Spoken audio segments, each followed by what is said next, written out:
Going on, everyone? John Matrix here. Hope you're having yourselves a wonderful day. We're going to be jumping into the next part of the Mamjul Korar series in this Red Tape series. This is going to be part 3 of SCP-001 Mamjul Korar by the Exploring series. Links will be down below, as always, in the description to the original video without my commentary and reaction, to this playlist, to the Exploring series channel. So, if you enjoy, this video as we go through it, and you want to watch it without my commentary and reaction, the links will be down there for you to go and do so. And if you do me a favor, please go over there and hit the sub button on the Exploring series channel if you haven't already, and give the man some support. He definitely deserves it. Makes a lot of great content. If you'd like to join us when we do these reactions live, as I am right now, my YouTube members, there's a join button underneath the video, as well as a link in the description to the YouTube membership benefits and tiers that I offer. If you've been around the channel for a while and decide you want to take your support to that next level, you can check that stuff out. If you enjoy, the video here with my commentary and reaction, do consider leaving a like and a sub, because it helps me and the channel grow, and it lets me and the YouTube algorithm know that you enjoy these videos and the content and you want to see some more. I will be releasing, I've been saying this is the end of the videos, but I'll say this here at the beginning as well. I will be releasing these videos individually, but I will also, once I get through the Mamjul Korar series, I will put them all together as one long video as well. So you can watch them all together back to back to back to back to back in a very super long video, or you can watch them all individually. So anyway, with all that said, let's get into it here. Again, this is going to be part 3 of the Mamjul Korar SCP-001 series in the Red Tape series by the Exploring series. There's a lot of series in there. Hey, good luck with the lifting there, Howard. Don't hurt your back there, brother. All right, let's get into it. SCP-001 Mamjul and Kurar, Part 3.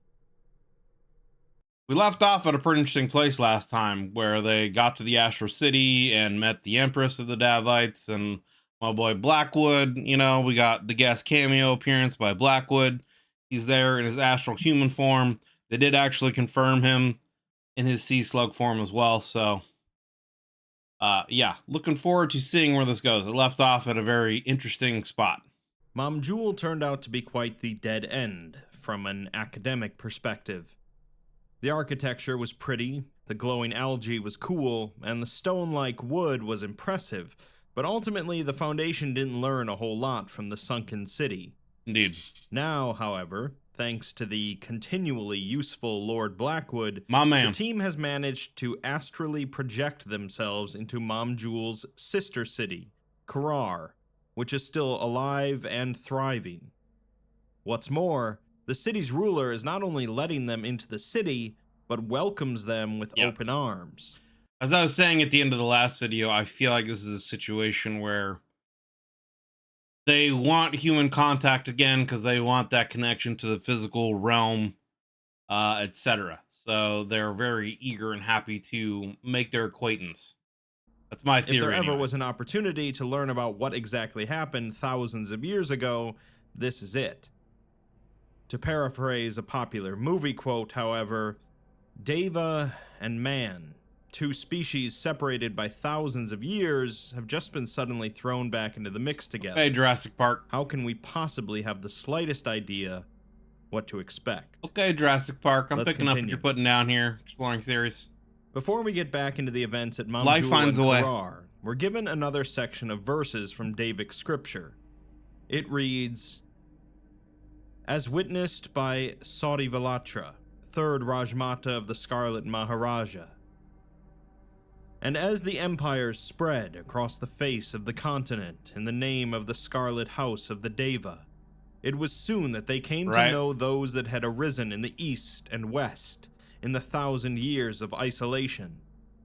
The blood-mad Nulka of Black Adatum, the great dark necropolis born of Mamjul's own sin and rent from the body of the High Slave, took arms against the Dava in their zealotry to extinguish the life from the flesh."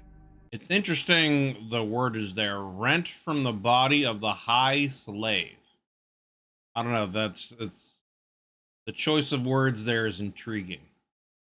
"And the Mechanites of Amani Ram, in their arrogance and disdain for the natural laws of the world, took arms against the Dava in their zealotry to make themselves more than human. And in the hopes of saving their people, the Covenant took the magic of the jungle against their aggressors and waged whole war. War in every aspect. War in every element.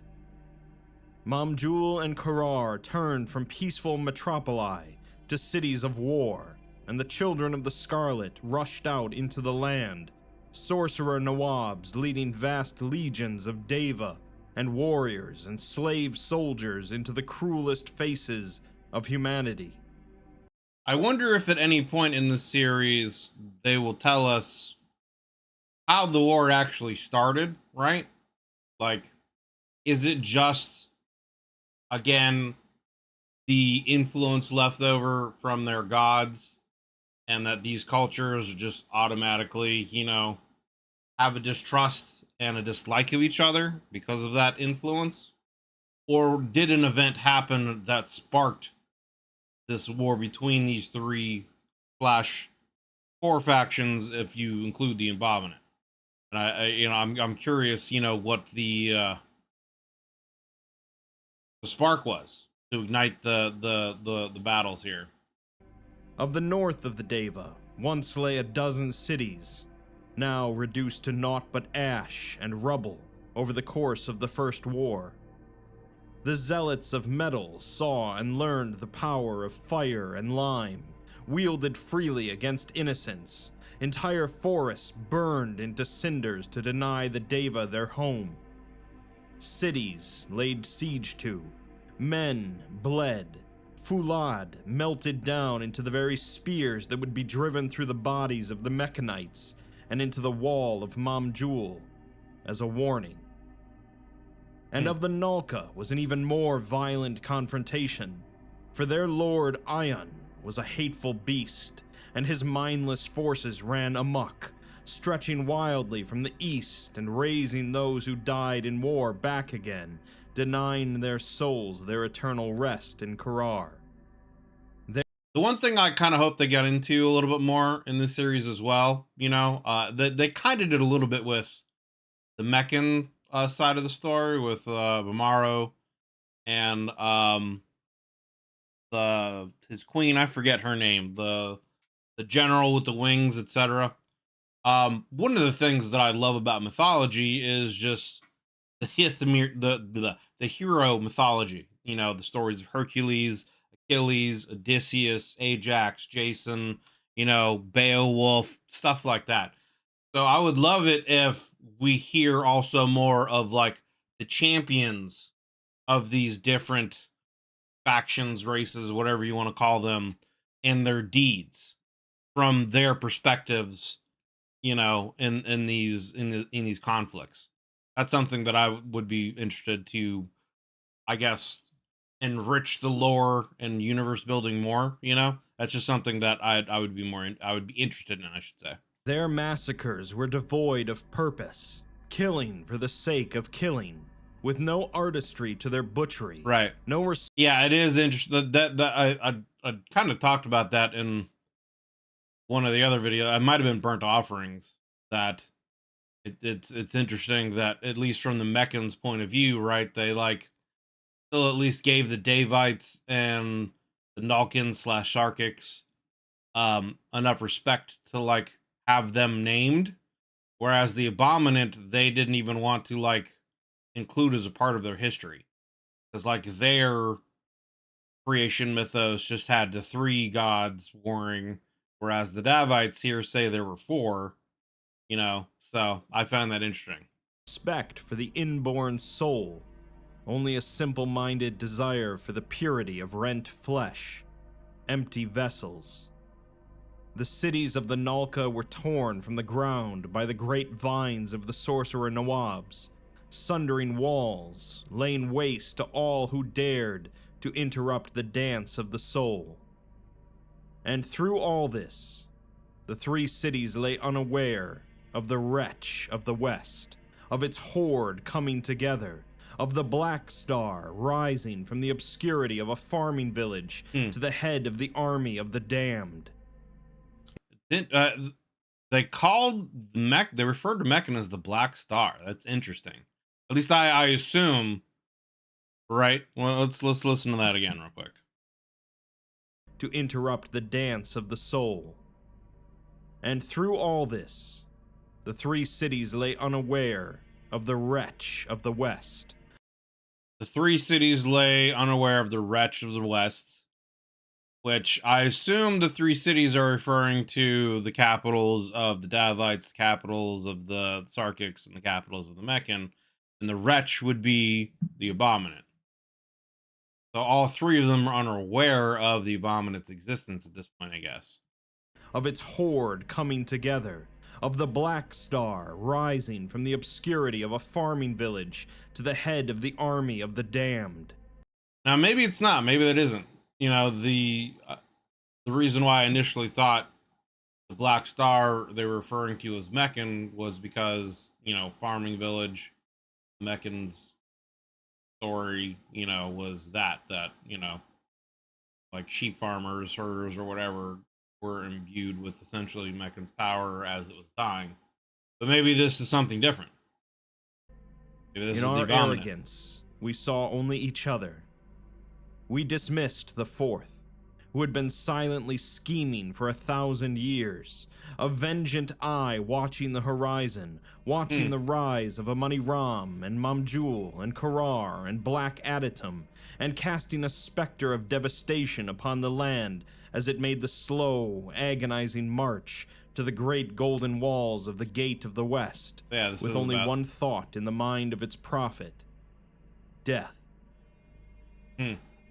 Let's continue then, with another remote meeting between Dr. Galanis and the O5 Council. So that is pretty interesting there then. So all three of them almost kind of see the Abominant as the overall enemy. And maybe if they hadn't been warring with each other. Interesting.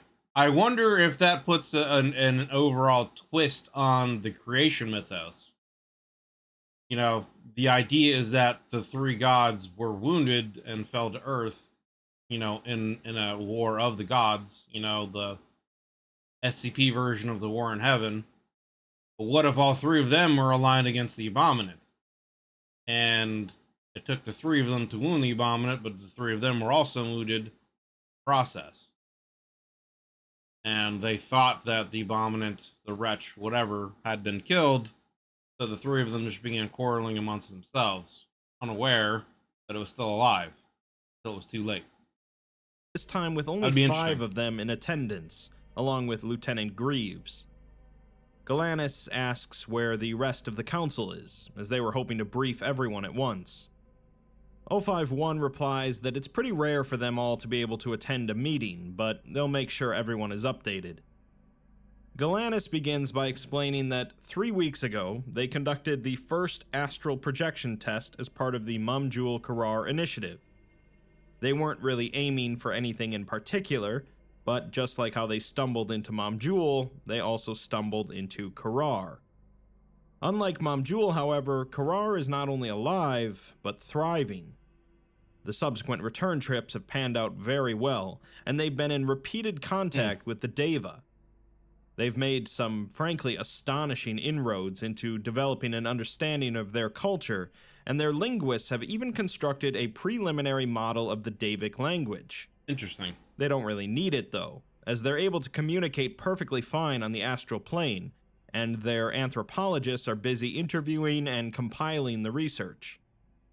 053 asks if they're on good terms with their queen, the Raj Mata, and Galanis replies that yes, they are, and they've been leading all the return trips and getting the other personnel acquainted with the process of projection, with the help of Blackwood. 053 remarks that the idea that the entire Dava race has continued to exist for 3,000 years in isolation boggles the mind. Galanis explains that the astral plane is a reality constructed entirely of dreaming minds, and they haven't really been able to construct a scientific basis for it yet. 057 says that kind of interesting for any of you guys who are familiar with Critical Role Dungeons and Dragons, it just sparks a similarity to campaign 2 with the uh what are they called? The Somnovum, I believe, if I remember correctly. The Eyes of Nine. I don't know. That's just interesting. Anyway. That it's all a bit mumbo jumbo to him, but 051 says that they've all seen stranger things than this, and asks Galanis their opinion. Galanis says that it's a hard question to answer, but they have things now that they didn't have before, notably direction, and a primary source to get more knowledge from. The Raj Mata has been really helpful with their researchers, mapping out the districts of the city, explaining parts of her people's culture and how the Dava think. Honestly, Galanis thinks that this is a breakthrough, on the same scale as the discovery of the Preserver entity in a Money Ram, if not bigger. Yeah, you could say so. Galanis isn't saying that there aren't risks, but the risks are worth taking. They all agreed that they need what the Dava have, and there's an entire culture waiting for them to learn about it. History, anthropology, music, literature, and that's not even considering the kind of thaumaturgy they're capable of.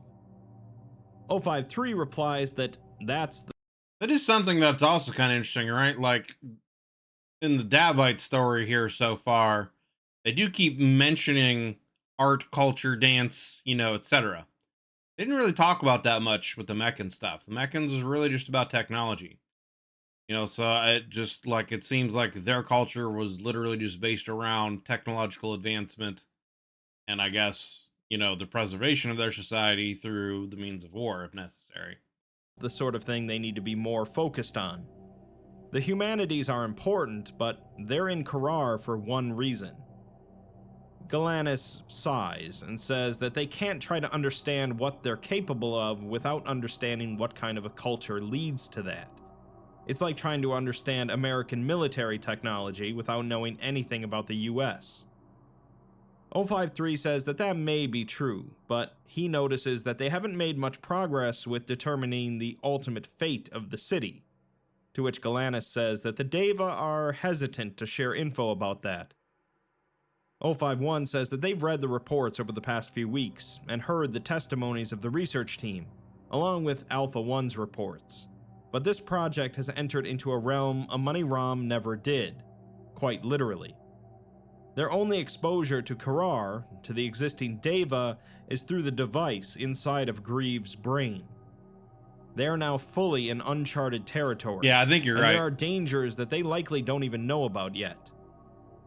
There has been a not insignificant push to have the initiative cancelled, all personnel amnesticized, and the records sealed.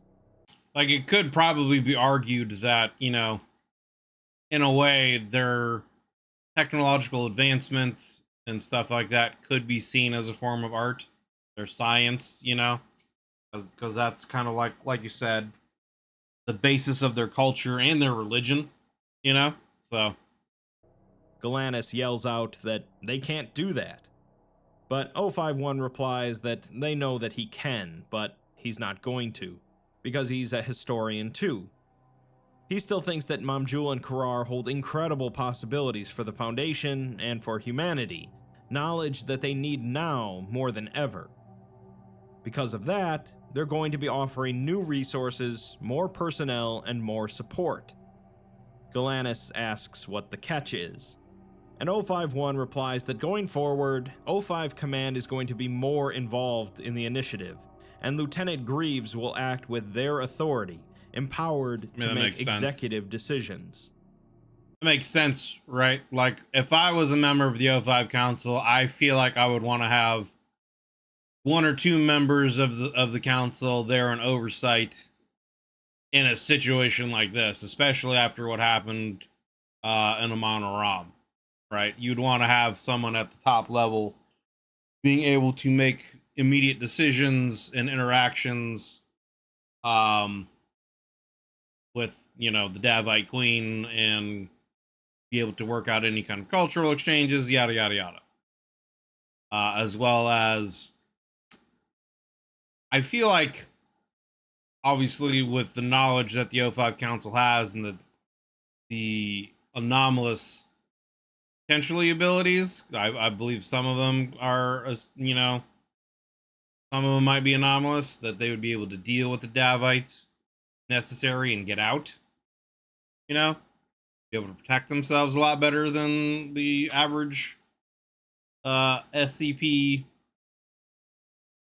personnel. Galanis tries to argue, but then asks to speak with 051 in private, so he dismisses Greaves, and asks if Galanis doesn't trust Greaves. Galanis says that it's not that, but they don't know how useful more oversight is going to be, as it's a little stifling. The researchers keep coming with complaints about the Alpha 1 operators impeding their work, and it's bad for morale. Galanis doesn't think that Greaves has the best interests of the initiative. 051 suggests that Galanis speak to him to see if the security can be integrated into their workflow better. The O5s chose Galanis to be in charge of this project, and it's within Galanis' right to speak to Greaves if there's an issue. His team is there for their own protection, and in the last 12 years of employment, he's never known Greaves to be anything less than perfectly reasonable and deeply loyal. Galanis has been given a chance, so they should extend the same courtesy to others. Before Galanis departs, 051 says that Director Actus was being crude, but he's right. They trusted the Preserver, and that ruined them, so they should keep a close eye on the Raj Mata. The realization that the Davic Covenant was not, in fact, an extinct civilization caused a sudden shock to the personnel of the Mamjul Korar initiative. Well, and I mean, right, like, you're also getting access to, like, literally a whole other plane of existence. And who knows what else exists there that you could find, right? You literally have just now accessed a whole other reality to explore. And who knows what the rules are and dangers are of that, you know? In the 3 weeks after the first astral visit, 16 return trips were made by the Dream Team, which had been expanded from The 9 Dream Team, individuals I get it. to 35. This was largely due to the Psychotronics Division successfully producing RL-023, an animatropic drug that considerably lessened the preparation and training needed to astrally project, while also allowing for perfect recall after awakening. Andy? The subsequent visits after the first one included personnel from every... Bro, isn't that the worst when, like, you wake up and you know you had a really, like, nice or just awesome dream, but you just can't remember it? That's the worst, man. That's like one of the worst feelings in the world. Like, no matter what you can do, you just can't remember it. division of the initiative, and were focused on a number of immediate goals. First was to ascertain the anomalous capabilities of the extant Davic Empire and their current nature of existence. Second was to establish diplomatic relations, if possible. Third was to arrive at a clearer understanding of the Davic culture. And lastly, to build a unified timeline of the Empire's fall, along with establishing the identity of the entity, group, or party known as the Abominate. The Raj Mata, the current ruling Have fun, monarch Howard. of the Dava, proved to be exceptionally receptive to diplomatic efforts, and was accommodating to Foundation personnel in Kurar. Thanks to the assistance of the Raj Mata, the Anthropology Division was able to compile an extensive culture briefing after multiple visits to Kurar. We're going to be provided with several excerpts from this culture briefing, the first of which is about their societal structure. It's interesting so far that they haven't talked anything about the sacrifice stuff, right? So I'm wondering if that part of their society, like I had said before in the previous video, right? Like, was the sacrifice part of their religion a way for us as physical human beings to access the astral city permanently, right? And is that what they did to preserve themselves when Mamjul was being assaulted and destroyed? You know, they all just had this massive, essentially suicide rituals so that their spirits or whatever could go up to Kurar, and they would essentially be preserved and live on there until they could reconnect with the physical world. You know, because they haven't really talked about or mentioned any kind of, you know, slaves or sacrificial ritual or anything like that going on in the astral city right now, you know? So, anyway, let's continue. I mean, because obviously, right, like you would think that would be a big deal for the Foundation, and that wouldn't be something I would think the Foundation would tolerate. But I guess it would be like, you know, the Foundation's definitely willing to make a deal with the devil if it benefits them in a big enough way, I guess. And reads, the Davic Covenant Society is extremely rigidly caste-based, with roles in society occupied by dozens of complex, interrelated castes. Broadly, they can be grouped into 4 categories. As with many ancient cultures, slaves occupy the bottommost rung of society and are afforded few rights or luxuries. The Davic Empire made extensive use of slaves in almost every line of work that could not be done through their aboromancy, from construction to agriculture to bureaucracy. Right, We exactly. estimate that the Exactly. empire contained 3 slaves for every free citizen. This system was brutally enforced through both anomalous and mundane control methods and violence. Testimonies from the Deva indicate that the mass killing of slaves was regarded as a kindness, as it Hmm. freed their immortal souls to join the population in Kurar. Yeah. Beyond the slaves, the castes were less rigidly separated. Freed laborers were afforded. So I wonder, okay, like they just said there, right? Like they see it as a kindness by killing their slaves because then their souls could go up to Karar. Now, is the caste system also in effect up there? Right? Because then it's like if you're a slave in life, are you then a slave in death? And then if there is any kind of reincarnation system in their culture, are you always just a slave for eternity? Or is there any way to break from that cycle? Um, or is it a situation where, yeah, like once you go up to Karar, everyone is not necessarily equal, right? But at least not a slave, you know? Because I mean, it sounds like they're still going with the caste system here, from what he's describing. Sounds like that's still going on in this astral city. So I don't know. Let's hear some more. Anyway. The castes were less rigidly separated. Freed laborers were afforded only a handful of rights above slaves. Merchants and artisans were in similar higher rungs of society, and soldier nobles and sorcerers occupied the rung above them, being the landed aristocrats. The topmost rung of society consisted of the matriarchs, or scarlet brides, religious Interesting. priestesses central to the Davic religion. See state religion. These matriarchs dictated almost every matter of society by interpreting the will of their god. In a break from most ancient cultures, one of these brides, the Raj Mata, was the sovereign monarch of the empire, rather than a male member of the landed gentry. She was considered married to the Scarlet Maharaja while it slept in Kurar, and the embodiment of its will in Mamjul and on Earth, empowered to make all theocratic, military, and societal decisions for the Covenant. A lot of power. We're next given a transcript from one of Galanis's projections. So I wonder again, as I posed the question in the previous video, I've realized I've been saying a lot through the series, but they just mentioned here the 7 brides, and obviously that kind of goes into the whole situation where the 7 chains are what hold the Scarlet King back, etc., and each of them gives birth to one of the children of the Scarlet King. 682 was one of them. They already mentioned 682 with the Foundation in a previous video.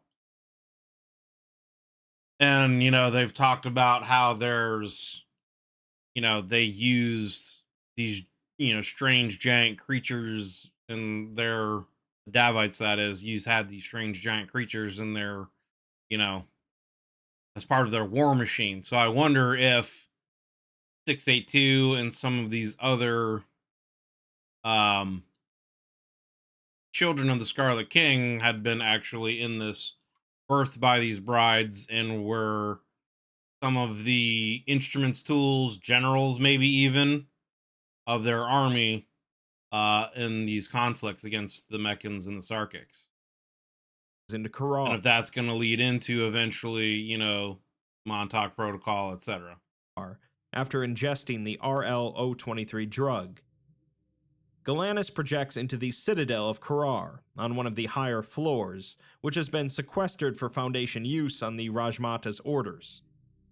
Several other researchers and agents are in the room, along with multiple Dava, and Galanis tells a few of the researchers to take a break, as they've been projecting for hours now. Galanis proceeds to focus on the throne room, projecting there instantly, where the Rajmata is seated. The Rajmata greets Galanis with an honorific to indicate them as a respected scholar, and says that their people have been Yeah. settling in well.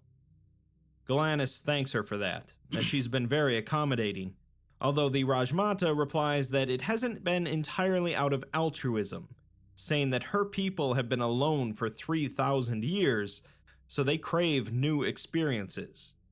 They want to learn more about humans, as they think of us as interesting creatures, very different from themselves. Galanis responds that they're sure that they can share some bits about humanity with the Deva, if they're willing to do the same. The Rajmata sighs, however, and says that she tires of this. Galanis understands, but they're not the final decision maker for the Foundation. They need to know more about what actually happened during the First Occult War and how the Empire collapsed, so that they can avoid the same fate. Okay, so the First Occult War seems to have been the Great War that happened in ancient times between these 3/4 factions. Okay, that answers that question. The Rajmata pauses before standing and tells Galanis to walk with her. As she steps down the stairs from her throne, her huge red robes flow out around her, embroidered with incredibly complex silk patterns and hundreds of embedded gemstones, cut to perfection.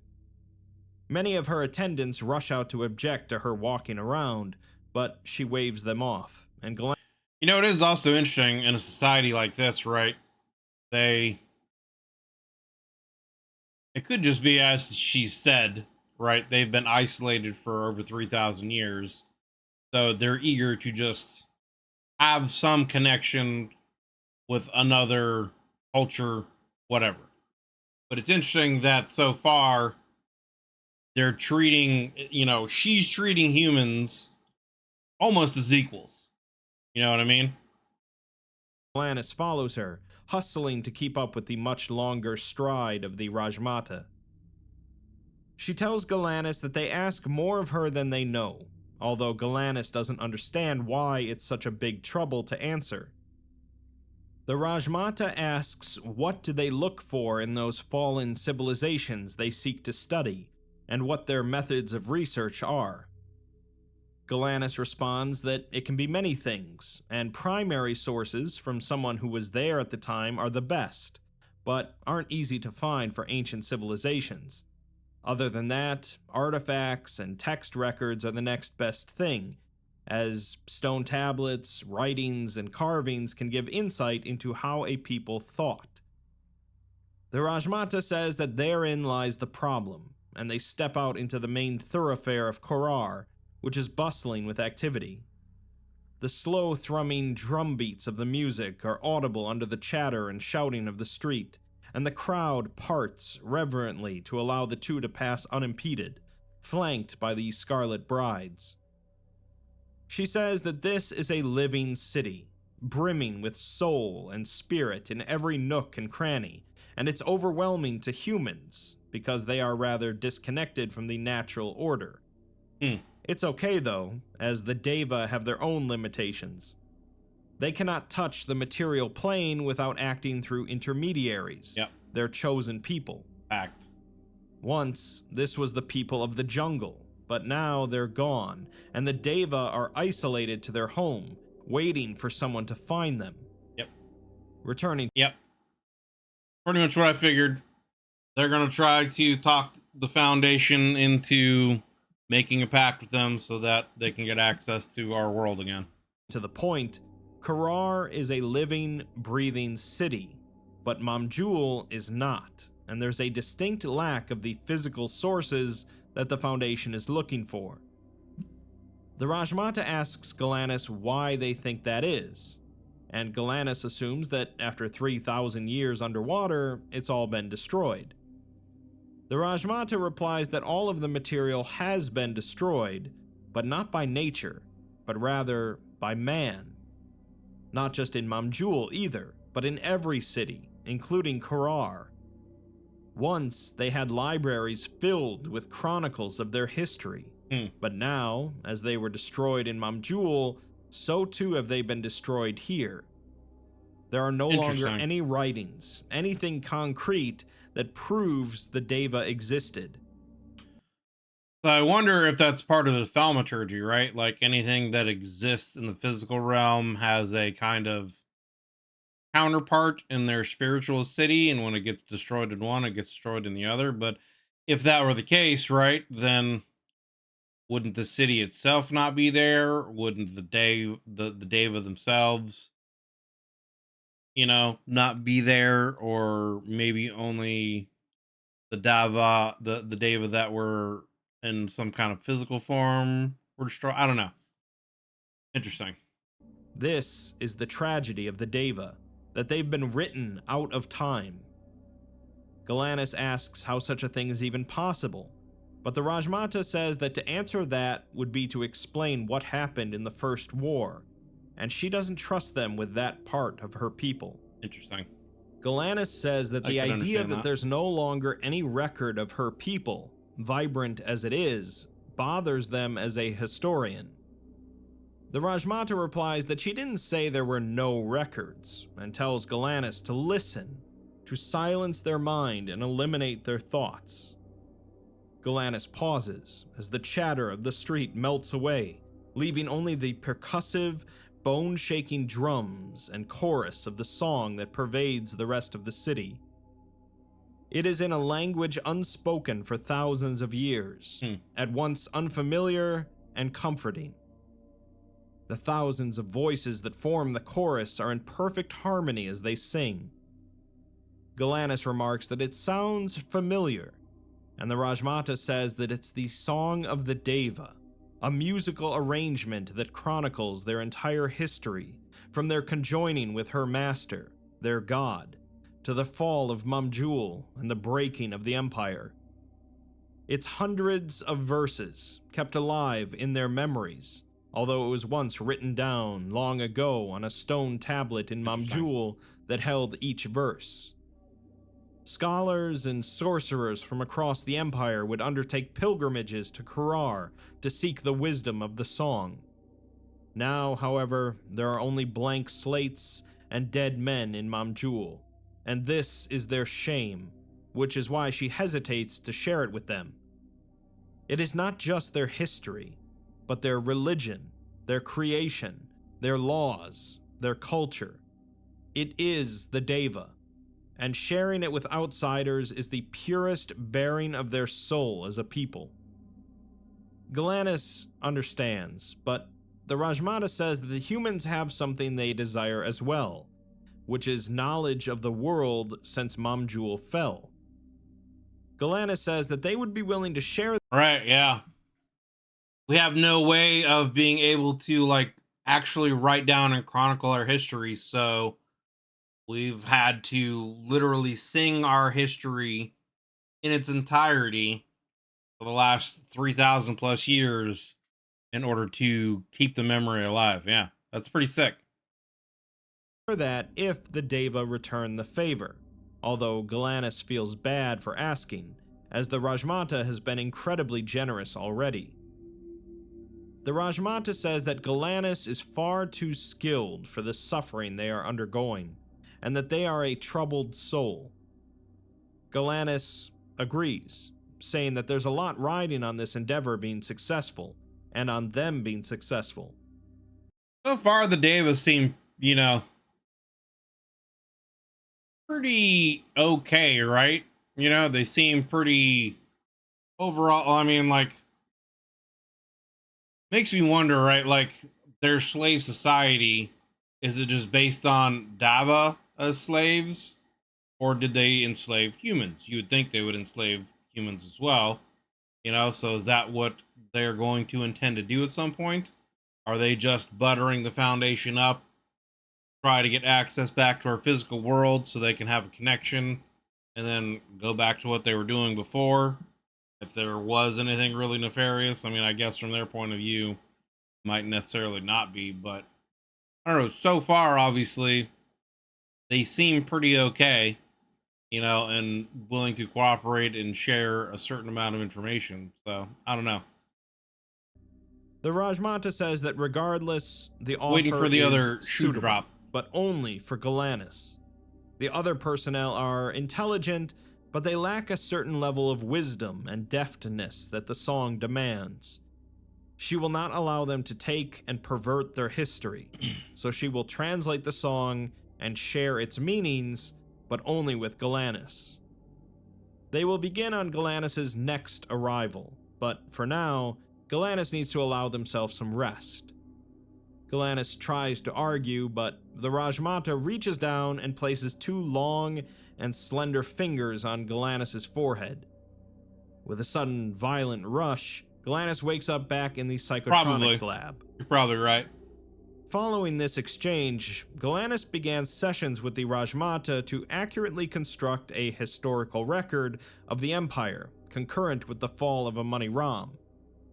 The Raj Mata offered both the religious framing of the Song of the Deva, as well as historical knowledge carried through oral tradition among the Deva in the absence of a formal written record. Were provided another. So I wonder if this chronicle that he's writing down becomes whatever the SCP is, that's the book of the Davite history, where every time someone reads it, it's rewriting history in their favor. I wonder if that's what this becomes. Another memo from Galanis, giving their personal thoughts on the research progress. It reads, "It's often said that the greatest wish a historian can have is to actually speak to someone from antiquity. Even the most primary of primary sources face issues. Translation problems, damaged or incomplete records, wholesale fiction being portrayed as fact to make long." I mean, honestly, who wouldn't want to go back in time if they had a time machine and see exactly how some of the ancient stuff was made? The pyramids, for example, that's a massive mystery of exactly who and how the pyramids were made, etc., as well as many other ancient structures. The sea, the um, library at Alexandria, if it really was as glorious as some historians made it out to be, etc. Like so many things. Long dead kings look good. I think I'm the first historian to actually have that wish granted. Even the preserver in a Mani Ram wasn't able to give Nussbaum much in terms of testimony. Its mind was too fragmented. Most of their knowledge came from the Fulad throne. But now, I have a living, if not breathing, record of the Davic Empire. The Raj Mata and I sat down 3 times over the past week for her to explain the beginning verses of the song for me. It's amazing. It's incredibly complex. Imagine every symphony you've ever heard, overlaid with an unspeakably complex poem, hundreds of verses long. Hmm. It's a perfect representation of their culture.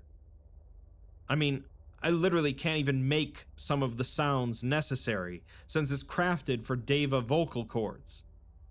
Kind of interesting, right? Like it's almost kind of I don't know what the proper word is. Not necessarily analogous, but maybe a reference to, how some of the old tales, again, like Beowulf, some of these other historical tales and poems from various cultures had been, handed down through time because they were chronicled in song because there wasn't written language for a lot of ancient history. So it's interesting that the author of the story kind of took that concept, if this was their intention, and like actually made it like a cultural, like, cornerstone of the Davites because they had no other way of chronicling their history other than to repeat it in song, you know, from the time that they had been in, their inception up until now. So I mean, I don't know, it's pretty interesting. The content is illuminating too. We're still on the beginning verses, unfortunately. Haven't been able to progress as quickly as I'd like. RL-023 aided projection has a pretty long cooldown time, about twice as long as the projection itself. And time passes differently in astral space, I so it's bet. hard to even tell whether the short conversation you had took 8 minutes or 8 hours. Yep. Every projection I've made has been followed by hours in recovery with the psychotronics guys pumping me full of electrolytes and fluids. But God, the hours I do spend in the city. Anyway, as I was saying, the beginning verses really just corroborate what we already knew. The creation myth mirrors that of Amani Ram quite closely. Some kind of war or conflict between a pantheon of gods that resulted in all of them grievously wounding the others and causing all of them to fall to earth. Though there is something notable. The Dava reference 4 of these original gods, Right. while the Mechanites only acknowledge the existence 3. of 3. Yep. It has to have some connection to the Abominate. I just know it. I'm unspeakably excited, but I know I need to be careful. The Raj Mata seems friendly, but I'm not taking chances. Yep. Getting Smart. my CRV checked every single day and limiting my projections. She knows more than she's letting on. I Of can tell course. that much. She hasn't explained why she greeted us into the city with "welcome back," or what the hell she meant when she said she'd only That's true. She did say welcome back. Huh. That is kind of intriguing, right? Now, is it a situation where she's just saying welcome back as a general welcome back to humanity? Or is she saying welcome back as in this has happened before? There was a foundation in the past of these times, in the ancient time, and they're welcoming the foundation back. Is it them specifically? You know, is their astral city, are they able to, again, because I feel like there is the whole pattern screamer thing is just kind of still sticking in my mind. So I'm wondering if it's a cyclical high toss thing, if they're going that far into it, and like, yeah, welcome back in this high toss. This has happened before in a previous, incarnation of the universe.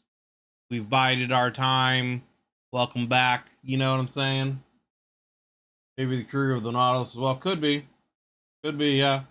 Pharaoh could be. Could just be, them just greeting humanity in general. I'm leaning towards probably that, but still, it's intriguing to think of other ideas. share it with me. I don't trust her. Not yet, but I have to keep moving forward. I'm not letting this fall apart. Not again. Yeah, I mean, it would be hard pressed for me as much as I would be excited to learn about this and my curiosity and thirst for knowledge about this stuff. I mean, you're dealing with a civilization that is, known to be a slave civilization and a caste and does sacrifices and stuff. So, gotta keep your guard up. We're also given another excerpt from the culture briefing on the Dava about their state religion, which reads: The Davic Empire was a strict theocracy with a strong focus on animism. The Dava were considered nature spirits and immutable evidence of the validity of the Davic religion, but they were not the central objects of worship by citizens of the Empire. Instead, this role was occupied by an entity concept known by many names: the Slumbering God, the Scarlet Maharaja, the Khan of the Scarlet House, or simply the Scarlet. The consistencies are self-evident. All representations of the god are strong in nature: primal instinct, natural order, violent survival of the fittest. See, again, like, that feels more Sarkic to me. You know what I mean? That feels like that would be what Yaldabaoth would be about. From everything that I've heard from other SCP stories and canons, Yaldabaoth created life in its most primitive primal form and was all about, primal instinct and survival of the fittest and stuff like that. And then it was Meccan that brought enlightenment through technology that allowed humanity to ascend to a higher level of intelligence than normal, animals around us, kind of a situation. So, like, if Scarlet King is kind of representing that in the story, I wonder what Yaldabaoth is going to be, with the Sarkics. Although, maybe Yaldabaoth is the Abominant, because so far they've talked about Ioun, or, whatever, Ion.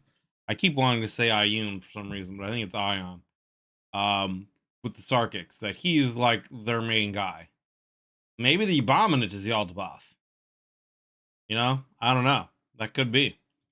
This entity, called the Scarlet here for simplicity's sake, was one of the gods cast down to the earth when a war split the pantheon, landing in what is now the middle of the Indian Ocean, but at the time was a lush jungle subcontinent. It became the king and sworn god of the nature spirits, and eventually connected these spirits with the fledgling tribal humans living on the subcontinent by taking a human avatar and forming the Davic Covenant. This avatar is suggested to be an unspeakably powerful sorcerer, with abilities suggesting at least a Type 4 Class Blue entity, but is asleep, with their dreams forming the foundations for Kurar's continued existence and the Empire's successful conquests. That's some Dark Souls shit right there. The entity, an extremely powerful entity whose power is so great that their dream is what is keeping the Davite city there into reality. That's what anchors it. So, I mean, what happens if he wakes up? Does that all disappear? You know what I'm saying? That's some Dark Souls shit right there. Put simply, the Scarlet is the cosmic representation of the concepts of brutal primality, and the Scarlet Maharaja is its prophet in human form. Interesting. The religion of the Davic Empire was one of unwavering, zealous commitment to the Scarlet Maharaja, as their dreams allowed for the continuation of the empire. The systematic manifestation of this were the Scarlet Brides, an imperial cult of handmaidens, attendants, and priestesses, though many were also male or androgynous, that were considered literally wedded to the Scarlet Maharaja. Their favored wife among the brides was the Raj Mata, the queen ruling in their stead until the Maharaja awoke from his dream when the Dava had conquered the entirety of Asia for them. Hymns, magic, and sacrifices formed the basis of Davic worship. Hymns and associated dances occupied a central place in Davic culture, and complex dances were a way to honor their god. and use of the magic gifted to humans by the Scarlet was a holy act in and of itself, with sorcerers akin to religious preachers. Human sacrifice was a core part of Davic worship. It is estimated that over the 1,000 years of the Empire's existence, well over 40 million people were sacrificed, most with religious intent in specially constructed pits, and many being children. This was not seen as a cruelty by the Empire, as killing a human member of the Empire was believed to allow them to reincarnate as a Dava in Kurar, a more fulfilling and eternal life. But the fact is that the Empire practiced a level of brutal human sacrifice and slavery on a scale completely unprecedented in ancient history. Over the following weeks, Galanis continued to sit in private sessions with the Raj Mata, and through these sessions, several assumptions that the Nussbaum model had made regarding the para-historical element to the Bronze Age collapse were challenged and clarified. In one meeting in February of 2003, Galanis enters into Kurar in a secluded antechamber of the Kurar Citadel. Overhead, a starry, lightning-streaked sky is frozen in time, and the Raj Mata stands nearby, draped in embroidered and bejeweled shawls. She greets Galanis and says that she understands why they have to keep returning to the physical plane, as they are small and frail, and their physical needs must be met.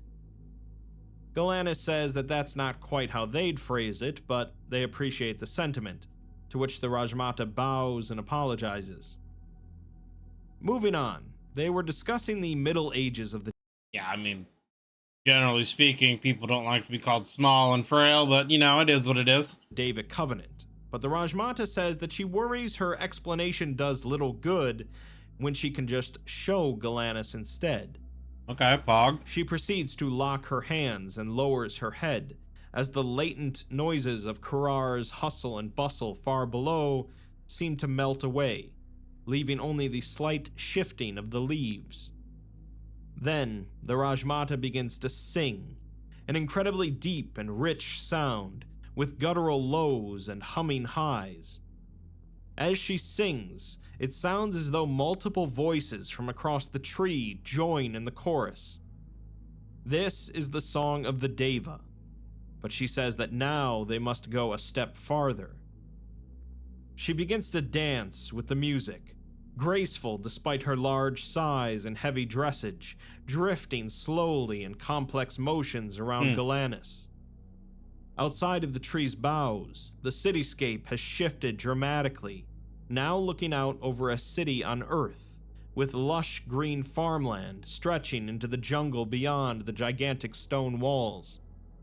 It is a mirror image of Kurar's triangular shape, and the open-air markets that make up the northern portion of the city are still present, but now they contain both humans and Dava, living and interacting side by side and filling the streets. Huge multi-legged beasts of burden move throughout the city, mounted by both humans and Dava in elaborate robes and headdresses. Galanis asks if this is time travel, but the Raj Mata says that the astral plane is a land of dreams, formed of the mind of the sleeping Scarlet, her master. This is her dream and her memories, so she is bearing her soul to Galanis in friendship and trust. This is how Mamjul once was, and this is how she chooses to remember it, and the Dava, as the last Raj Mata of the Davic Covenant. Galanis points out that there's not just humans down there, but also Dava, and the Raj Mata says that Dava is simply a word, and in their tongue it would mean something akin to chosen people. The Scarlet named them this when she became their King of Kings. In turn, they named the tribes of the land this when they chose to become one with them under the Covenant. The people, the spirits, the empire, the magic, all are Dava, all are children of the Scarlet, all are one. They're looking out at Mamjul at its peak, the jewel of an empire that spanned the length of Asia. Food, knowledge, history, art, magic, all passed through Mamjul, and from Mamjul through Kurar. Galanis remarks that this doesn't look at all like a city at war, and the Raj Mata says that it isn't. This is nearly 700 years before the sorcerers on the distant reaches of the Empire first informed them of the dreaded Golden Wave, the Mechanites. Galanis points out that this would have had to have been over 1,000 years before she became queen, so how could this be her memory? The Raj Mata now says that it isn't her memory, it is her dream, inspired by the soul of the previous Raj Matas, Interesting. whom she carried with her then and carries even now. So similar to the Meccans and their Golden Throne, they have ways of transferring memories or consciousness from one, person to another. She hears, sees, and speaks to them. Galanis mentions that they had something similar in a Money Ram, a throne that would allow anyone to see in the eyes of a previous emperor of the Bumaro dynasty, but the Raj Mata isn't impressed. She calls it artifice, born out of a misguided obsession with improving oneself. All of Amani Ram's vast treasures were rubble and lost memories by the end of her reign, but then again, so were Mamjul's. Galanis asks what is so important about this day and this memory, and the Raj Mata points to the far gate of the city, where a large party is assembled. Hundreds of horses and other unknown beasts packed with supplies and wagons wait beyond the gate, and several humans and Dava are saying goodbye to others inside. Many more slaves are assembled alongside them, naked and bare in the sun. Thanks. The Raj Mata explains that this was the start. Damn, if the slaves aren't even allowed to have clothing, brother, that is a really shitty existence.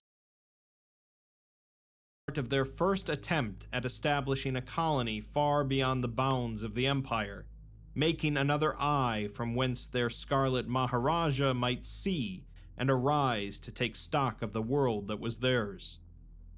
2,000 beasts and men, and twice as many slaves to carry the honor of the children of the Scarlet.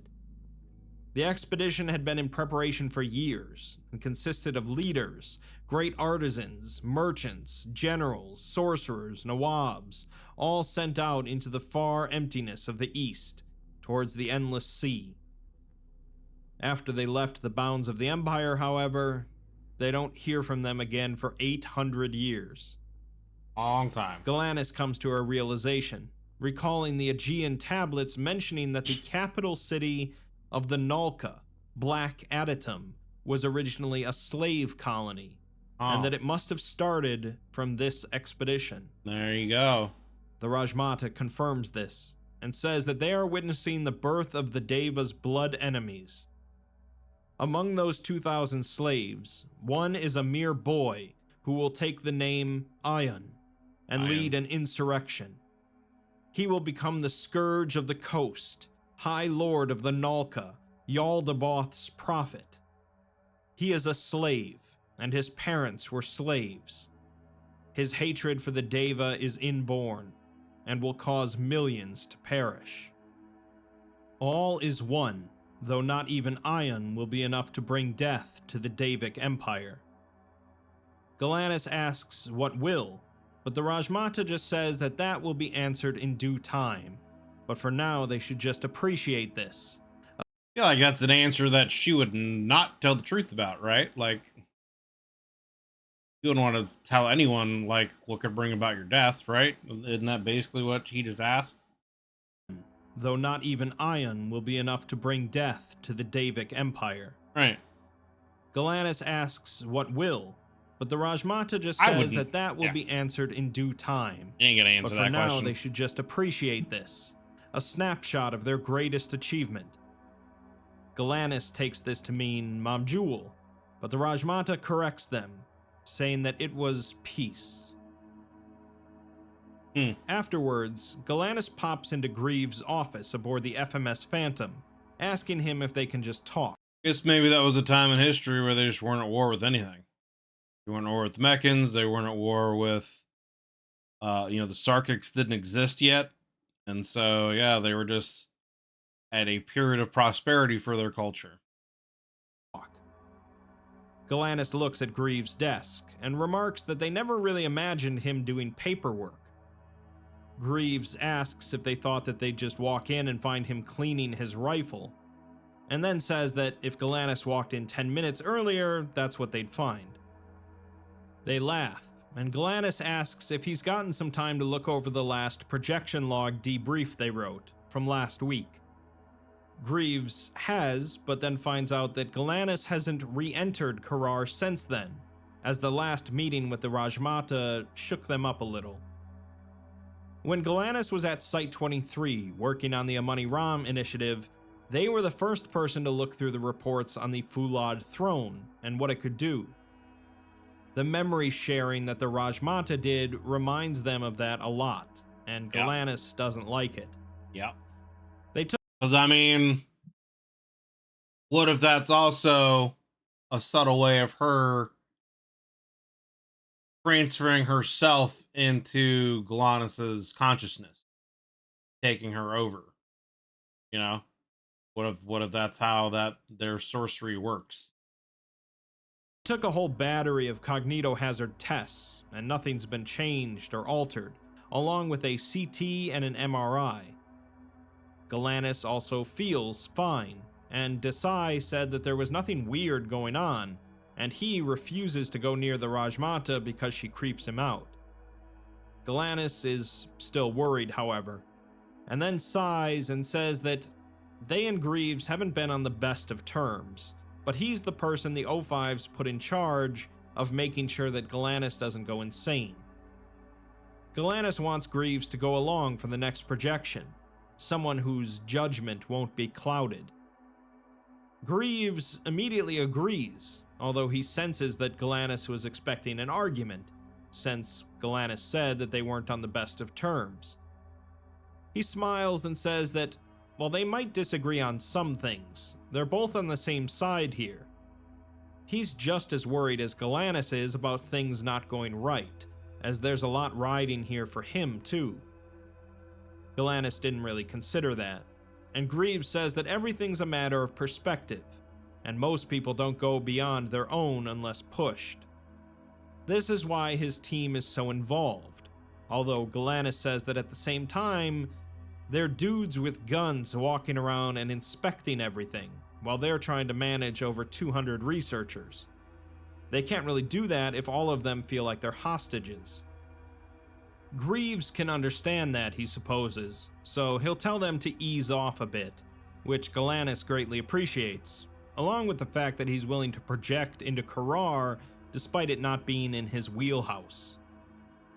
Greaves responds that he's spent most of his life holding or avoiding a gun, so this stuff with dreams and souls is just confusing.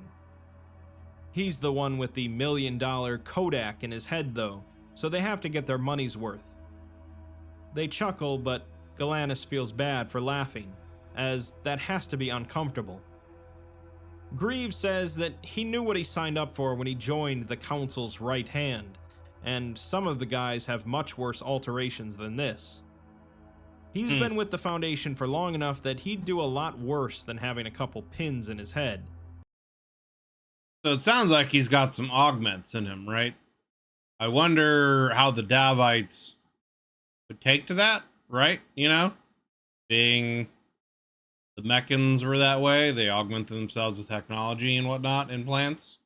What if they would see that as an affront? You know, they would take that very well.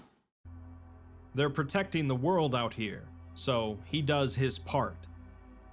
Galannis can respect that, but they're more here just for the study of it, finding it all academically fascinating.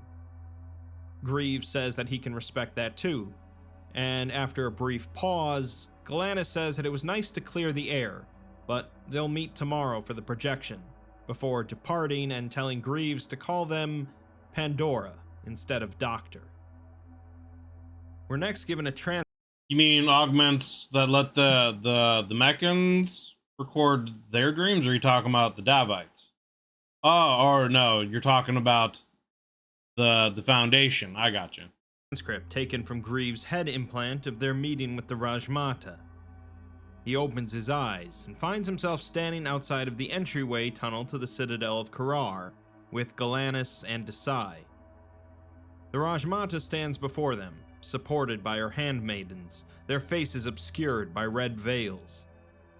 The Raj Mata says that Galanis bringing guests was not what they agreed upon, but Galanis apologizes and says that this is too much for them to take in alone, and Desai and Greaves are good people. The Raj Mata turns to Greaves and says that she remembers him, as his soul is a flame, and he's a soldier. She finds it interesting to have both a warrior and a scholar here. That's interesting. She remembers him. And again, he said initially, welcome back. Were they all Davites? Because even Galanis, at one point in time, said that all of this sounds and feels familiar. So, were these, were their souls Davites at one point in time? Were they part of this Davite culture as humans, and their souls have just been reincarnated into humans, but they've been disconnected? And that's why she's saying, welcome back. Interesting. And in her land, their soldiers were often slaves, conscripted and made to fight with the promise of freedom. She asks if it is the same for Greaves, but he says that he chooses to fight, as there are things in this world worth protecting. In return, she says that he's a slave to his morals in lieu of a whip, and they're all slaves to something. The constant in life is obedient servitude. The variable is to whom. That could make sense too. Greaves, however, says that with all due respect, but the way she worded it with the soul and the soldier, it made it sound like it was something more than just, hey, I remember you from a couple days or months or however long it's been. Respect, he makes his own decisions, and people like him exist. The Raj Mata acknowledges this, and says that they are a rarity, but she supposes that they'll see. It's time for them to see the truth, and she begins to bow her head and sing, with her handmaidens joining in the chorus. The song is slow and grand, deep sweeping notes and movements in an impossibly deep tone. Gradually, the surroundings of Kurar melt away, the Dava replaced with busy markets of humans and Dava shoulder to shoulder. Galanis asks the Raj Mata if they're not going to the top this time, and she says that no, they're not, as there is something they must understand before they continue forward blindly. Galanis had mentioned that the Foundation went to Amani Ram and spoke with a surviving automaton, although Galanis didn't mention that the automaton was formerly a human mechanite, in order to avoid potential tensions. The Raj Mata asks what it told them about the gods, and Galanis says that it said there were 3, Mechane, Scarlet, and an unnamed deity that the Nulka worshipped. The Raj Mata replies that it lied to them, as there are 4, and there have always been 4 corners to balance the world. The 4th has many names: the Abominate, or the Wretch. The Nulka called it the first apostate in their infinite arrogance. Its true name cannot be spoken, but they accept its existence. The Mechanites did not until it was upon their borders, and by then, it was far too late. The Raj Mata is limited in what she can say about it, but she will tell what she knows. Yeah, all right. She turns and enters the tunnel leading into the citadel. Let's start getting into what the abominate is here. Let's hear it. I'm okay. And the group walks through. Interest peaked. The tunnel lit with small fires at the tips of darkened vines. The firelight reveals a complex carving engraved into the walls of the tunnel. The nearest portion is similar to the one first observed on the exterior of the citadel in Mamjul, consisting of a large glyph of a tree, with many figures now recognizable as Dava and humans dancing and interacting around it, under the watchful eyes of a large, red-painted, androgynous entity. This is the Scarlet, and the Raj Mata says that she has already talked of how the Covenant came to be, with the hopes of one day arousing their sleeping god after they had delivered the world to him as a gift, and how the Red Maharaja was selected by the Scarlet as her champion after he fell from the heavens. Galanis says that the Scarlet is the primal concept of nature, and the Maharaja is its chosen prophet, but the Scarlet is just an incredibly powerful spirit, so where is it? The Raj Mata looks at Galanis strangely and says that the Scarlet is present all around them. Galanis understands that, but says that Amani Ram was constructed on the back of Mekane and made of her parts, physically. The Raj Mata thinks that she understands, that Galanis wants to know if there's a place where they can speak to her master. She places a hand against the tree and says that such a place exists, but the reliquary of her master must be protected. It is his dream that allows Kurar to exist, and to open him to an outsider cannot be allowed, for both their sake as well as his. Understandable. It would be like placing sand in a raging river, as the sand is obliterated and the river is tainted. But since they mentioned Amani Ram being built off the back of their goddess, she steps forward and points to a new portion of the carving, depicting a large, infinitely complex feminine entity partially buried under sand dunes, looked on by a man the fraction of her size. The group recognizes this as Mekane and the first Bumaro, and the Raj Mata says that this was the pattern, with 4 gods, 4 prophets, 4 corners to the earth, 4 empires, and 1 war. Their gods are grand creatures, but they demand vessels for their power. Galanis moves to the other side of the tunnel, looking at a substantially less detailed carving, looking almost haphazard, possibly depicting some form of 4-legged creature laying face down in a gargantuan grave or pit, surrounded by onlookers. Galanis asks if this is Ion, and the Raj Mata says it's their best approximation, as they know very little about what exactly Ion discovered when he founded Black Adytum.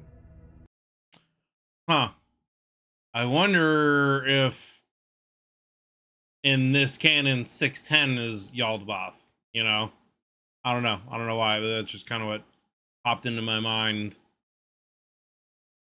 Because the whole story of the flesh that hates is that it's like this giant, you know, organism that expands for miles underneath the ground, etc. So maybe that's what he found and worshipped. Maybe that's what Yaldabaoth is. I don't know. He was a secretive, vindictive animal, and they understand that their god of flesh did not choose him as its avatar. Not willingly. She doesn't know more than that, and these are renderings of rumors, of legends, of myths, so the truth may have been nothing like this. That is also interesting, right? Like, so far between the Davites and the Meccans, their prophet was chosen by their god, whereas Ion took the power for himself. The group moves to the last of the 4 large carvings near the entrance, this one showing only a single smooth, featureless circle on the wood wall. The Raj Mata says that this is the Wretch, and what she can say is limited, as she is powerful but not a god, and there is binding magic that surpasses even theirs. Greaves says that it isn't unheard of, as there are anomalous contracts that can take away your ability to talk about something, but he can't imagine the kind of power it would take for something on this scale. The Raj Mata also can't speak of who bound them and why, but what she can say is that the Wretch was once a god, just the same as Mekane and the Sleeping Scarlet and whatever Ion found. Is the Wretch the Hang King? Right? like, I don't know, that throughout everything, that's the only other entity that I haven't really thought of that maybe could fit this description, right? Because I mean, from things past, the idea of the Hang King is it is a whole shaped god. Like, I forget the exact description, but it was something along the lines of like a hole in the shape of a god, of something along like the lines like that, but potentially was on the same kind of power level as, Yaldabaoth, Meccan, etc.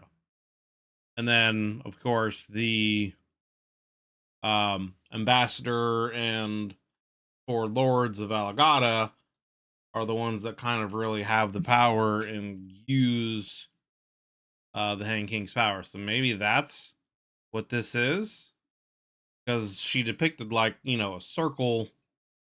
I don't know. Hmm. But it was cast out long, long before the First War. It was thrown deep into the seas of the West, beyond the edge of the world, to drown forevermore. Desai asks what it did to deserve this, and the Raj Mata just says that it was the first sin, although she doesn't know what that was. Interesting. It was the introduction of disorder into a perfectly balanced universe, and the first vestiges of chaos. Interesting. Galan I wonder if that's supposed to be, biblical reference to, eating of the apple, etc. says that the Mechanites didn't recognize the legitimacy of the Abominate, or the other gods, rationalizing Mechane as the only legitimate deity, but the Davites recognize all of the deities. The Rajmata replies that they don't pledge their allegiance to the Sleeping Scarlet because they are innately supreme over their brethren. They do it because the Scarlet has protected them, uplifted them, provided for them, and they swear fealty because they choose to. It was As a Zinch covenant. As all the other along. I mean, 4 chaos gods, 4 gods. 40k again, Golden Throne over there in the Meccans. There's references everywhere. Civilizations don't follow that belief, the First War was inevitable. The scene then changes, and the group is now standing on the battlements of the northern wall, seeing a gargantuan group assembled outside the gates. At least hundreds of thousands of both humans and Dava have gathered into camps, heavily armored with wood similar to the one the citadels formed from, and are supported by cavalry forces of thousands of four-legged beasts. Elaborately dressed sorcerers command each regiment as they begin to organize and march.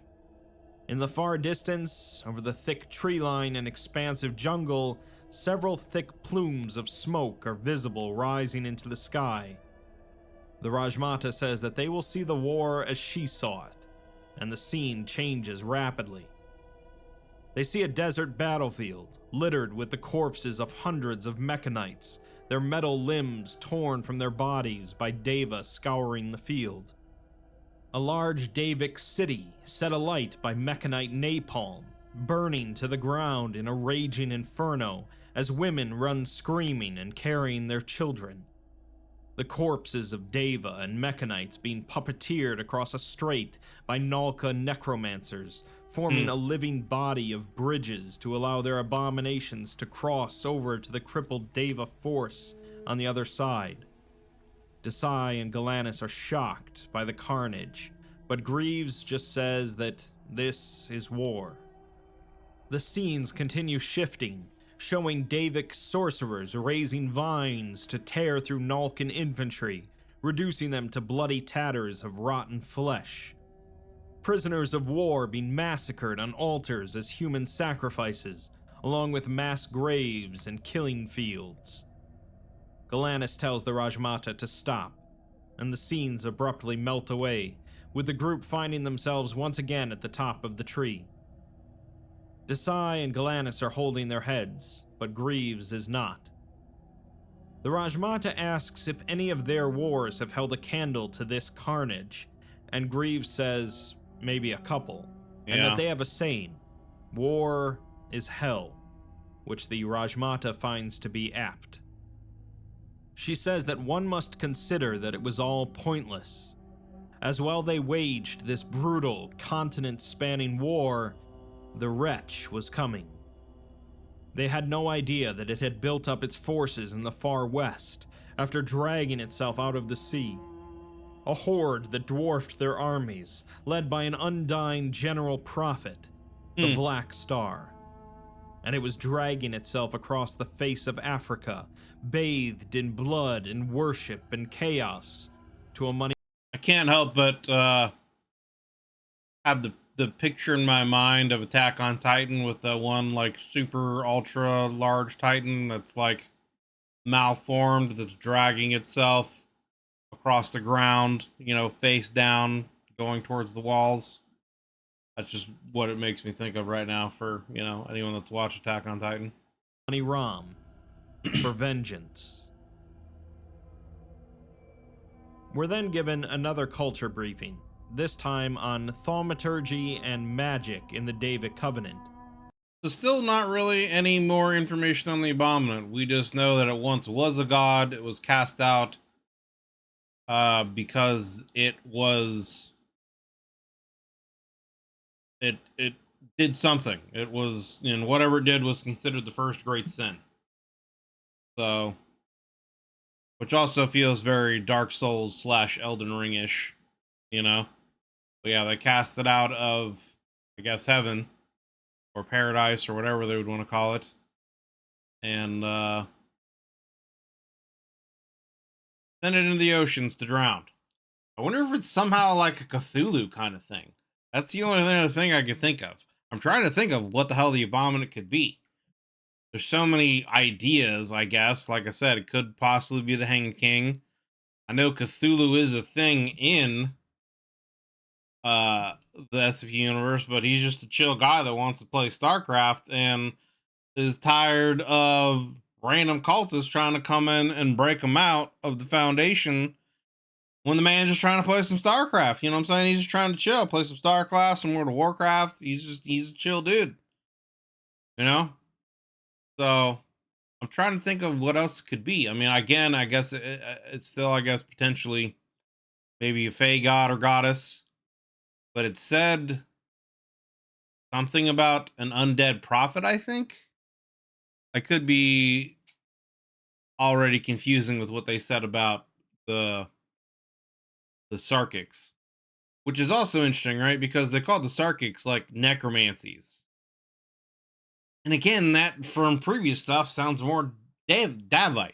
It sounds like the Davite and Sarkics in this canon have almost kind of switched certain roles. Because it was like, from what I understood from previous videos, canons, you know, etc., was the Davites were, you know, magical sorcerers, blood mages, use sacrifices and necromancy to empower their magic and their plants and stuff like that. And then the Sarkics were all about, you know, the kind of primeval, primordial, basic instinct kind of stuff. But those roles seem to be swapped here. This has got the name of the prophet, the Black Star, better than nothing. Yeah, the Black Star, that's a pretty dope name. You know, I'm not gonna lie. Pretty dope name. Just for your theory crafting, have you heard of the SCP universe? Maybe for theory crafting, you've heard of the SCP universe, maybe slightly different sense you can, but you've heard of it. Okay. It's not, yeah, it's just not coming to mind at the moment, so, but I will assume that we'll be enlightened at some point in time in the Red Tape series here. But anyway, let's continue. Which reads, without active practitioners of the Dava school of magic, it's difficult to make confident statements about its nature, especially in the framework of modern thaumaturgy, which relies heavily on objective, metaphysical measurement. However, through Dr. Galanis' sessions with the Raj Mata Vaslarasaraj Sharat and 141 interviews conducted on Dava by members of the Mamjul Korar initiative, much information has been assembled. The first and perhaps most important point is that the magic the Deva used was not simple herbomancy, the magic of manipulating plant life. More broadly, the Deva practiced animancy, in line with their philosophies that everything in the world had a soul, the only difference being whether it was one on the astral or the material plane. Okay. The Deva are self-identified spirits of nature, which is why the vast majority of Deva magic focuses on plants and wildlife. But this is a choice. Interesting. So they're almost kind of like astral druids, in a way. Not a limitation. Several Deva have attested to more esoteric uses of their magic than conjuring aggressive, hostile plant life and the encouragement of agriculture. Mamjul was once host to a university of Kalia, scholars we would now liken to alchemists, chiefly concerned with encouraging the development of life to serve the Deva. Interesting. The most visible examples of this are the exotic, many-legged beasts of burden, observed in Kurar and in Mamjul by Dr. Galanis.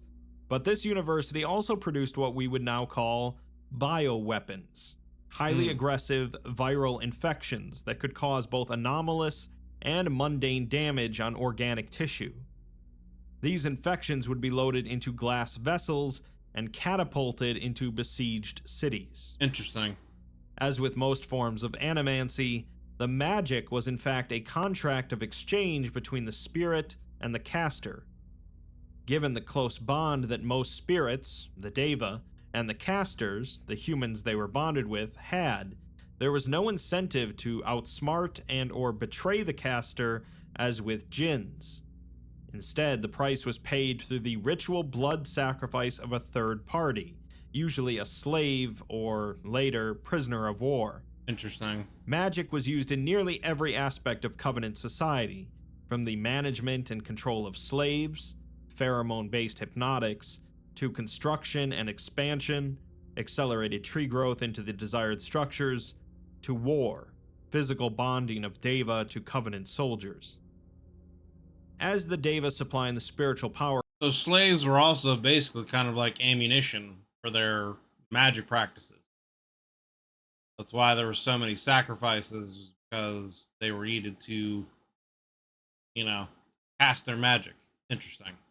clearly still exist, there are no physical barriers preventing adequately trained thaumaturges from studying and using Deva magic. Next, Greaves goes back to Kurar for That'd be something they would really want to do, though, knowing the price, right? Like, I mean, it is a type of knowledge, you know. But for me, right, like, if I were an accomplished thaumaturgist and able to cast various spells, curses, or whatever in the SCP universe of varying powers and degrees, I really want to learn and practice a kind of magic that requires me to sacrifice people, right? I mean, I guess maybe they would be, I guess it would depend on the kind of spell and what you're going for, right? I mean, if the means were to justify the ends enough, I guess perhaps it would be worth at least knowing how to do it in certain dire situations. But again, price is killing someone in order to achieve whatever the desired effect is. So, yeah, I don't know. for another meeting with the Raj Like a member, if you're a member of like the Serpent's Hand, right? Is that? I mean, I don't know. I was gonna say, is that some kind of knowledge that you would want to know? But at the same time, right? Like they have access to the Wanderer's library, which then I guess that would be another question: is they have access to the Wanderer's library?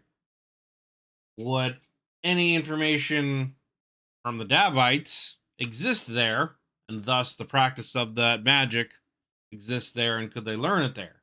You know what I'm saying? Like, I don't know. That just there's a whole like line of questioning that my mind just went through with that. But anyway, Mata, alongside Galanis, although Desai is off leading a dive into Mamjul in the hopes of finding anything useful down there. The Raj Mata tells them that they will not find anything, as it is like the slates, wiped clean. but today their knowledge aligns. The Foundation's knowledge ends at the fall of Amani Ram, and Galanis explains that Preserver told them that the Dava and the Nalka made an agreement to lay siege to the city at once. They joined their armies to bring down their common enemy, and that the Abominate took advantage of the opportunity.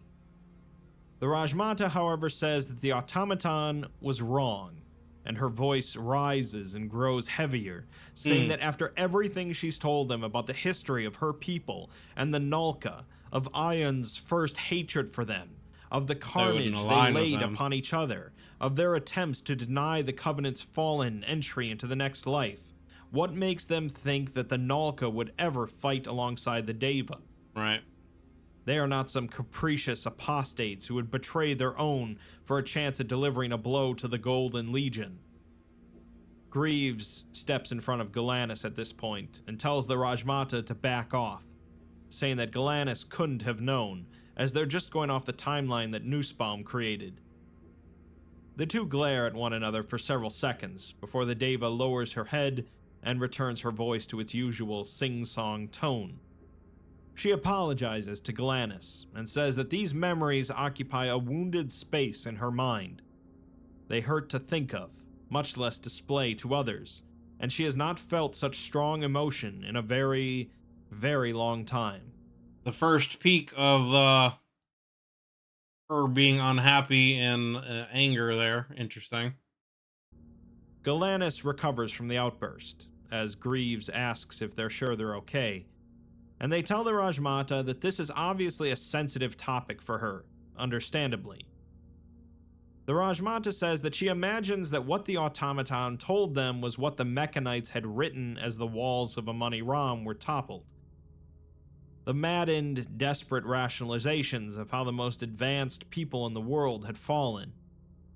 Surely it could only be if their worst enemies had banded together despite the centuries of conflict and bitter hatred, for then they could paint themselves as martyrs. Victims. It is something that I thought about. I hadn't really brought it up in the video about Amani Ram, but it is one thing that I thought about, right? Like, on the one hand, right, like, if the Meccans, the Meccan version of history kind of paints the Meccans out as being this vastly superior force that seemed to have been able to push back the Sarkics and the Davites, and their legions were essentially marching on their cities to wipe them off the face of the earth. And so the only choice that these two factions had were to ally with each other in order to siege Amon Aram and win, from their point of view. But the thought did cross my mind, right? Like, would the Davites and Sarkics really ally with one another knowing that history? Like, Sarkics view the Davites obviously as their enslavers. They, did unspeakable things to their ancestors and basically used them as fodder or currency or ammunition or whatever was needed, and seemingly, didn't care much for them at all. And then likewise, the Sarkics would view them as great betrayers that, killed the Davites unjustly and yada yada. So I mean, like, would they really be able to easily kind of put that kind of a grudge aside to fight the Meccans? And I mean, I guess if the Meccans were a big enough threat, potentially, my enemy, the enemy of my enemy is my friend. But yeah, I don't know. It's an interesting point that she says that, yeah, that's not what happened. This is nothing more than revisionism, intended to make themselves noble in their own histories. Yeah. Even with the walls of their greatest city sundered and the enemy at the gates, they expected their empire to live on. But I mean, she could be doing the same thing too, like, history is written by the victors and various points of view. So, her, even though she is singing this memory, that is the memory from their perspective and point of view. So it can be skewed in that way. So, you know, kind of the old saying, the truth is a triple-edged sword. There's one version and then another version, and truth is somewhere in the middle. Greaves tells her to give them their side of the story then, and the Raj Mata begins chanting again. The branches of the tree melt away, swirling into colors, forming a new scene. The image solidifies, and the group find themselves on a sand dune overlooking a huge war encampment. Tens of thousands of Davic soldiers and beasts of war gathered around bonfires and tents. In the distance, a money ram burns. Its walls lie nearly cracked open, and the huge gates are sheared. Fires of all kinds and sizes dot the skyscrapers and minarets, and a thick plume of smoke hovers over the city. Another army, this one too far to make out, crowds the eastern gate. Yeah, the Abominant. The Raj Mata says that there was never any alliance between them and the Nulka, and she doesn't know why they came to a money ram that day, but she senses that it was for the same reason as her. They saw the signals, and she heard a whisper, one of the sought-after signs from the sleeping Scarlet of something he sees in his dream. A portent They were probably instructed to go there to try to fight the Abominant, I bet. of things to come, and it told her that a money ram would not fall to her or to Ion, but to a face not seen in 1,000 years, and it would fall on this night. She ordered the armies to march, and she expects that Ion received a similar portent through whatever unholy magic he practices, of bone and fortune. She sighs, however, and says that it was already fallen when they arrived. Greaves remarks that she sounds sad about it, despite them being blood enemies. The Raj Mata says that they were, but that was a conflict that they knew and understood, evenly matched. She says that the Mechanites were as much of a warlike blight to them as the Nulka, but she's not too proud to admit that a money ram was a center of learning, knowledge, and progress that rivaled even Mamjul. That is one thing that I do kind of find interesting, is that there is a respect among them.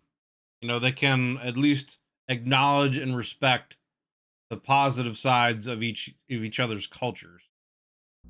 The razing of the city did not just put humans back 1,000 years, it directly led to the fall of her own, and for that she must lament. Her scouts corroborated that there was a huge force of Nulka on the other side, and they assumed that Ion had devised some black magic that could take the city. They thought that the third army was the dead, raised by the Nulka. They knew that the treasures of a money ram would be a great boon to whoever sees them, and they couldn't allow the Nulka to seize them, so her generals decided to march in and loot after the gates fell. By morning, the walls fell and their armies moved in. They expected resistance, but this was chaos. The scene cuts to a rooftop in a money ram, showing the streets littered with corpses and fires burning in every direction. The Covenant soldiers and Dava are armed in curved swords and colorful clothing and are pushing against the surviving Mechanite troops. The Nulka necromancers move through the streets, raising dead civilians to join the fray. The Raj Mata says that it was a massacre, and it's clear now why the three-prong army didn't try to occupy the city after bringing down the walls, letting the other armies tear each other apart. She's sure that Ion thought the exact same thing, that she had brought down the walls and was going to seize the city. They massacred each other, all while the Black Star watched. Galanis asks about the Black Star and why the sound of its name sounds like that. The Raj Mata explains that names have power, some more so than others. The Black Star was the wretch's chosen, just as Bumaro was with the metal, as Ion was with the flesh, and as her master was with the scarlet. He was to lead its armies and to destroy the world in its name. He was a man in flesh, but a monster in soul, able to shape reality like sand in his fingertips. His atrocities only began with the destruction of Amani Ram. Huh. The idea of Methuselah, aka God, being the Black Star comes to mind. I'm trying to think of what person the Black Star could be. The only other things that come to mind would be either Cain or Abel, but I would think it wouldn't be either one of them. But it could be, I guess. Because I don't know. Because like Cain and Abel were never really gods, right? But maybe the first sin is that of killing your brother. And that's why they were kicked out of, heaven. But I don't think that fits at all. Trying to think of who could be. I don't know. It's just not there. There's nothing really specific coming to mind other than things that I've already brought up before. Either the Fae, maybe the Hang King. Trying to think of what other entity it could be. But anyway. The scene shifts once again to a distance away from the city, with half the Davic army still at the encampment. Suddenly, a low-pitched drone fills the air, growing steadily louder. The soldiers quickly get to their feet, pulling their weapons and looking around. The droning grows louder, and just as it hits its crescendo, the towers and spires of Amani Ram vanish. This was Mekane's grace, something the Raj Mata is unclear about. No. Galanis explains that it was a super weapon, the last-ditch efforts of the Mechanites, meant to transport the entire city away in the blink of an eye if it were ever besieged. Unfortunately, it didn't work how it was supposed to, and instead it moved the city into a pocket dimension and killed everyone and everything inside. The Raj Mata bows her head and whispers a quick prayer to her master for the departed. She says that they can see now how the Davic Covenant were crippled, and they hobbled the long march home, disorganized and routed. But what weighed heaviest on her mind was not her lost soldiers or the fate of the city. It was that the wretch, hated enemy of the gods, demon of demons, had returned. And with the Mechanites reduced to dust, half her armies gone, and the Black Star carving a path westward, Mamjul and Korar were next. Before we end off this video, I want to take the time to read a short accompanying article that relates to the destruction of Amani Ram at the hands of the Abominate's army. Okay. It's All right. titled The Black Star at Amani Ram, and rather than giving it its own short video, I think this is the most appropriate place to include it. All right. And then there were 3 cities for the 3 old gods, scattered and sundered to the corners of the continent. In the sands of the desert, with sun glinting off the metal, lay the sister Mekane with the first of the great Rams on her back. The fruit and the trees bore witness to the signing of the pact between the sorcerers and the brother Scarlet, giving rise to Mamjul and Korar, resting in different realms on the land. And at the edge of all of Aditum curled the rotting corpse of the sister Yaldabaoth, until the misstep of a wayward slave revealed her. And of course, there was the 4th, but of them we will not speak. Poem from a mural in Amani Ram, translated from Mechanite. The Black Star looked over his hordes, at the great walls of Amani Ram lying sundered and broken in the distance, and frowned. The sun cast a strange glow over the tableau. Amani Ram's golden towers shone even through the smoke of the shelling. The camp was set up some distance away from the walls proper.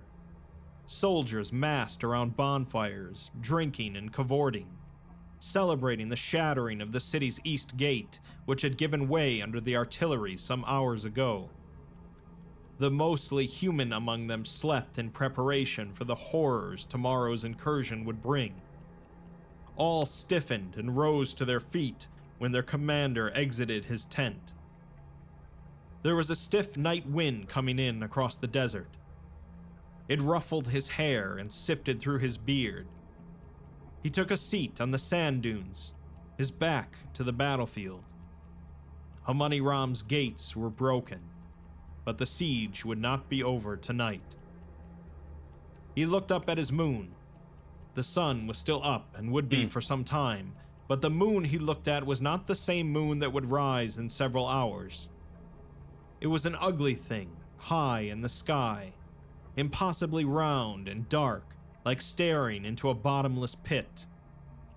Around it, a soft corona of red light, glowing through the smoke and haze drifting from the city walls. What, are we literally getting the Dark Souls here? Is this the dark sign? What is happening? When he looked at it, he could hear his own blood pounding in his ears. He put his hands together, bowed his head, and prayed to it, thinking back to the first time he had seen it. He must have been young. Yes, young. Not a child, but not yet a proper man. He had lain with his woman, but he had not yet killed with his bare hands. He had been a farmer, or a fisherman perhaps. After so long, remembering his life before the moon was like remembering a dream from the night before. A handful of details mired in uncertainty and confusion. Picking apples in a fog-ridden field. He was young, and his father had also died young. He had never been taught of the proper way to address a god should he find himself unlucky enough to be in one's presence. As is the nature of such things, this was exactly where he found himself. Out, doing the simple acts of man when the time escaped him. Caught up in the act at hand, he found the sun on the edge of setting and home nowhere in sight. Only unfamiliar, menacing surroundings. Fear gripped him and froze him. Naked in the eyes of the predators, he scrambled up a rock face and into a small cave overlooking a beach. The water was cool and still that night, and the waves had long since retired. The sun fell into the abyss, and in his hole he felt sleep grasp at his frayed nerves. He pushed it, and by the time he realized it had overtaken him, he was already asleep. And he dreamt. He dreamt of things long past, of the first men capturing fire, and of things yet to come, of a massive palace in a land unknown, of war on a scale yet unheard of massive hordes and steel armies clashing at the base of a mountain that would collapse, crushing them both, of himself hefting a black saber and bringing it crashing down to earth, sinking the world, of unchecked destruction and agony. As he dreamed, he smiled. He opened his eyes, and things were different. He was lying by the shore of the beach. The sun had vanished, and the night was dark. Not the soft blue darkness of moonlight, but of a colder, more watchful darkness. He looked out over the water. The reflection of the moon on the sea was warped and twisted, spreading every which way like a dying hand. And looking into the sky, it was. The twisted moon furled and unfurled, looking down at him, bathed in its red light. It invited him to join it. And so he slipped from the sand and waded into the warmth of the sea, into the reflection of the moon as it drew closer and closer. He felt it grasp him and slowly snake up his chest, around his throat. It reached an arm out and whispered in his ear explanations of the scenes he had seen in his dreams, that he was destined to greatness, something far greater than the life of a fisherman, that the world needed a warrior, a champion, something to defend it, someone capable of killing in the name of, but that it could offer him things: safety, power, control. He thought of how just a few minutes ago the darkness had frightened him, assured him of his own demise. He thought of humanity, a fledgling species scattered across the world to far east where the sun rose. He thought of the legends he'd been told as a boy, of heroes that rose to the call when no one else would, those brave few who received the opportunity and shaped the world in their image, kings and conquerors. In the deafening silence, all he could hear was the steady rhythm of the dark water lapping against the shore, glowing in the red light. Overhead, the black orb seemed ever closer, approaching him curiously, the shimmering tentacles groping the edges of his being. He whispered out a soft answer, and the moon smiled. It withdrew for a moment, and in that moment he suddenly heard something else, something fast, violent, angry, rushing through the water, something underneath him. Something wrapped around his ankle and pulled him into the depths. The dark serenity flipped into violence. He thrashed, blind like a sick dog, throwing his arms in every direction as he was shaken back and forth. His lungs screamed and the water poured into his mouth, nose, ears. His mind cleared, and as he fought against the current, he became aware of a voice somewhere deep inside his mind. Yes, struggle, it said. Struggle is the natural form of creation. And so he struggled, beating his fists against whatever was gripping his ankle. This is the chaos of the primordial womb. You are not thinking of morals, or principles, or mighty laws. He felt his fingers scrape against something hard and solid, a scale perhaps. He wrapped his fingers around the edge. They are all extraneous. There is only the inescapable cycle of violent struggle. This is how we all come into the world. This is what the world is. He pulled, his muscles screaming and dying. He pulled as what remained of his vision began to blacken and fade. He pulled until it gave way with a disgusting pop, and the grip slackened. Survival is the only law. He felt himself float up, back to the surface. His head broached the water, and he breathed in deeply. The water was as impassive as ever, no sign of a life or death struggle under it. Look, child. Strike the deal in blood. Something else was floating in the water before him, the red light glinting off its wetness. It was no creature he had ever seen, a misshapen mass of flesh only slightly larger than his torso.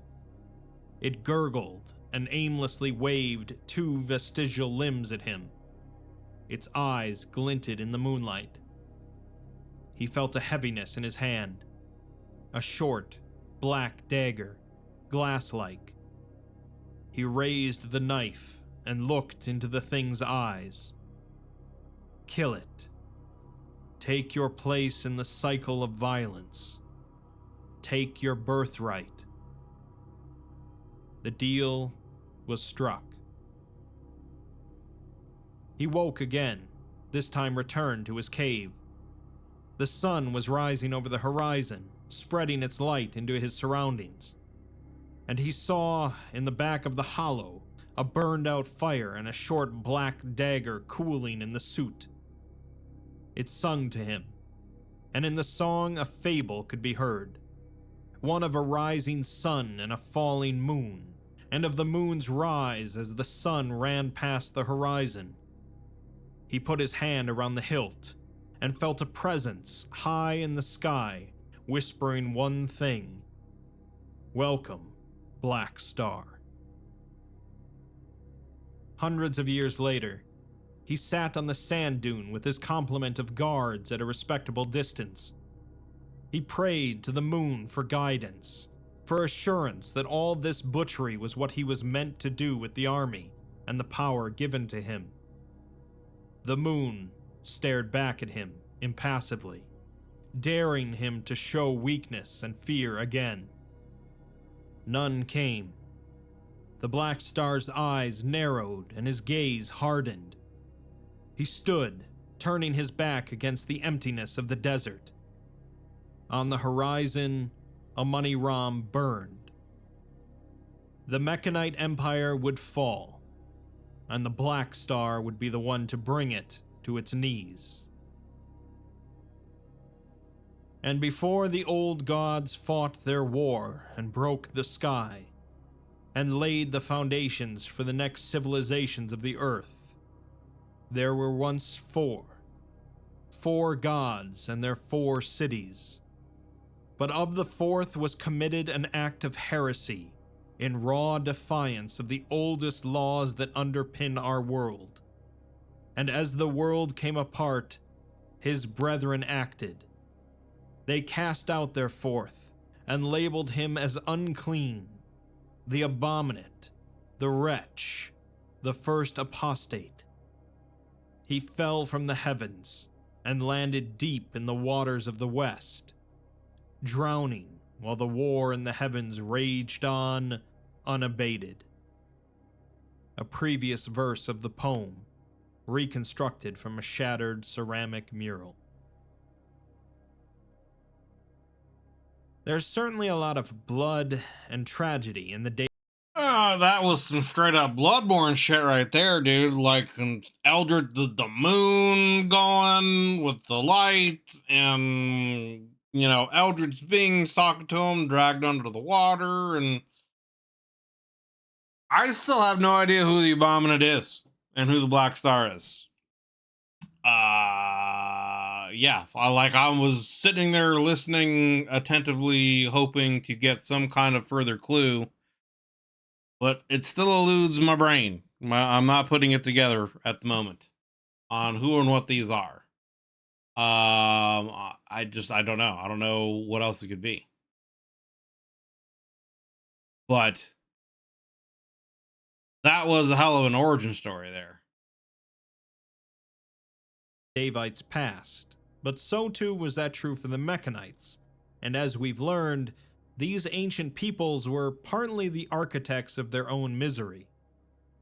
The Raj Mata hasn't told the entire story yet, and there's definitely things that she's not telling the team. Obviously. But we also can't imagine that they're content to just sit in their astral kingdom for all eternity. However, if the Abominate is as powerful and hateful as the Foundation's been told, they're surely going to want the enemy of their enemy to be their friend. Yep. We'll find out more in part 4. All right. There we go. No quote, I presume. There haven't been quotes in a while? Yeah. Okay. No quote. There you have it. Yeah. SCP-001, Mamjul Korar, Part 3 by the Exploring Series. Links will be down below to this playlist without my commentary and reaction into the Exploring Series channel. So yeah, if you enjoyed this video, be sure to go over there and hit that like button. And if you haven't hit that sub button in the Exploring Series channel, please do me a favor and go give them some support. Very interesting video. We got a lot of new lore about the Davites, their civilization, their background, that they're actually basically astral spirits. They consider themselves nature spirits. They're bound by nature.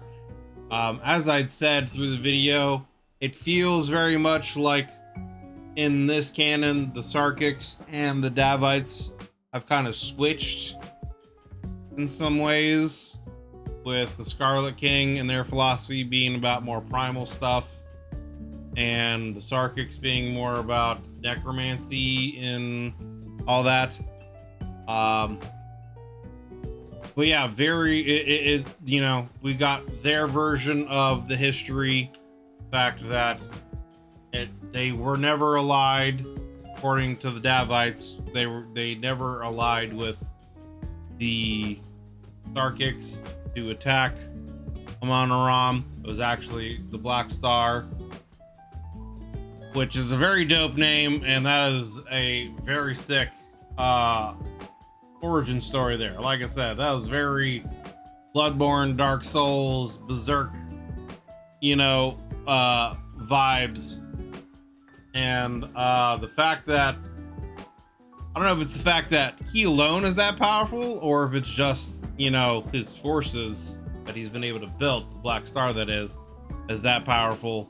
But clearly they are forced to be reckoned with, being they seem to have,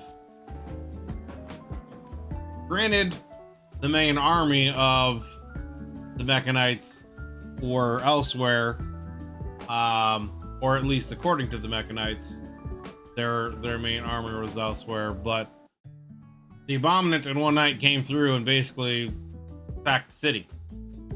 And the only thing that saved it from complete destruction was Mechan's grace and then teleporting away. And it's also very interesting that seemingly the Davites were urged by the Scarlets to take their armies and meet to fight against the Abominant, in the same with Ion and the Sarkics. And it just so happened to be coincidence that they both, you know, both armies kind of showed up there at the same time. So I don't know, that was also very interesting. So it seems like no one likes the Abominant at all. And again, I don't really know who and what it could be. The Black Saber reference again made me kind of think of like Cain and Abel kind of stuff, but I don't think it has anything to do with that. I'm still wondering if it's maybe Fae related in some way, or possibly even Han King related in some way. Just because of the circle reference. But otherwise, yeah, I'm kind of drawing a blank. What's your theory about the Wretch Fuse? But yeah, that was very peak. That story, the Black Star story, that was a hell of an origin story. Essentially, you know, the idea of struggle, you know, survival of the fittest. Either you sink or swim. And in order to survive, you have to kill. And survival, you know, the strongest survive kind of situation. That seems to be that philosophy. So, yeah, what's your take on it there, Fuse? What do you think? I'm really kind of drawing a blank as to what else it really could be. If it's an SCP that I've heard of before in the past, I don't really, I mean, Children of the Night, Fae references, could be Adam LSM kind of stuff, could be getting some more DJ Cactus stuff, but doesn't really feel that way. It seems to be like, you know, opposite of the sun, the dark moon, and almost, again, very kind of Dark Souls-ish in the sense of, you know, the Dark Souls lore was that during the Age of Fire, Lord Gwyn and his empire, you know, had their great rule, and as the fire was waning, darkness was taking over, and that was supposed to be the Age of Man. But, you know, through his meddling and linking of the fire and linking it with humanity, extended the Age of Fire and disrupted that whole cycle. And so I don't know, it seems like there's it feels kind of like there's kind of, you know, analogies to that. I think the physical form of the wretch is very telling. It looks like an endless hole is the moon. Also, the name Black Star. So I think back to saying the different SCPs as being Black Moon. I don't know. I haven't gotten into anything with the Black Moon's howls yet. I know that reference, but I haven't gotten into anything with that yet that I can remember. I've heard you guys mention that reference before, but I'm pretty sure I have not gotten into anything about Black Moon and it howls and what that means. So, unless I haven't, I just forgot about it.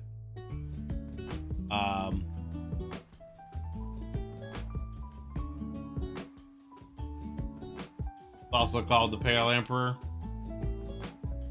Yeah, that doesn't ring a bell either. So yeah, I don't know. I guess as we go along and continue into the next parts, you know, hopefully that will be more clear. But we're gonna wrap it up here for this video. Again, as I've said before, I will release these as individual parts. Being a lot of these videos are pretty long, but I will also eventually put them together as long super duper ultra video. And there's probably going to be several of those, being that there's a lot more longer videos and parts, because we still got to go to Addison, and that's, well, there's a lot with that as well. So yeah, thank you guys for watching. If you'd like to join us when I do these reactions live, there is a join button underneath the video, as well as a link in the description. The YouTube membership benefits and tiers that I have to offer. So if you've been around the channel for a while, want to take your support to the next level, check all that stuff out, see if you'd have any interest in doing so. If you enjoyed, you know, going through here this video with my commentary and reaction, you know, consider leaving a like and a sub, as it helps me and the channel grow, and it lets me and the YouTube algorithm know that you enjoy these kinds of videos and you want some more of this content. But yeah, thank you guys for watching. I'm very much looking forward to seeing what more is gonna, you know, happen in part 4. I feel like, you know, in this video, the Davites, even though they did, you know, get into the whole slavery aspect and ritual sacrifice as part of their magic practice, I feel like there's still gonna be, you know, the dark side's coming kind of a situation, you know what I mean? I feel like the other shoe is going to drop, so to speak. So anyway, looking forward to seeing what's gonna happen on next time on Dragon Ball Z. So thank you guys for watching. Hope you're having a wonderful day. See you guys on the next one.